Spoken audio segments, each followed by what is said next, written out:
Chers téléspectateurs, bonjour. Aujourd'hui, nous nous approchons dans notre rubrique hebdomadaire intitulée Action figurante.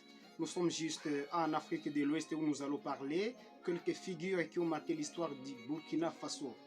Burkina Faso, c'est l'un des États de l'Afrique de l'Ouest. Nous allons parler de la grande figure de 1983 jusqu'à 1987.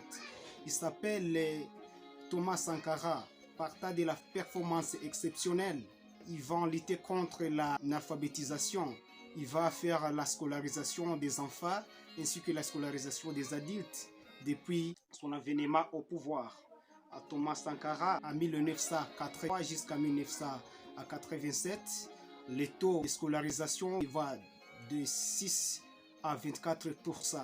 Thomas Sankara était une grande figure burkinabé. Son principe philosophique était marxisme, s'appuyant à la philosophie de Karl Marx.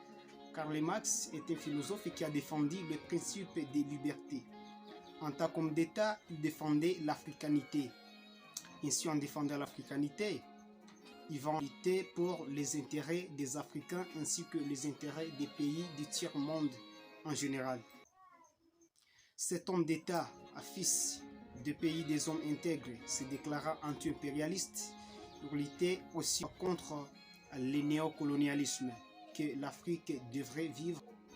Une année après son accession au sommet de l'État, lors de l'Assemblée générale des Nations unies, qui s'était tenue le 4 octobre 1984, il va recommander la légitime révolte des pays du tiers-monde, dont façon faisait partie. C'était juste après avoir ciblé que la France fait partie des États qui constituent les freins du développement des États du tiers-monde.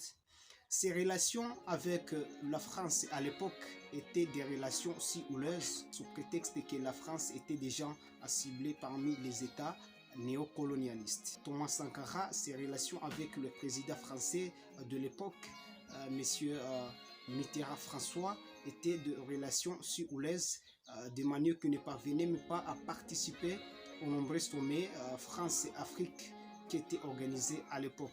Le marxisme était celui de voir l'Afrique libre. La rubrique intitulée Action figurante, certaines figures qui ont marqué l'histoire de l'Afrique de l'Ouest et aussi les pays du tiers-monde.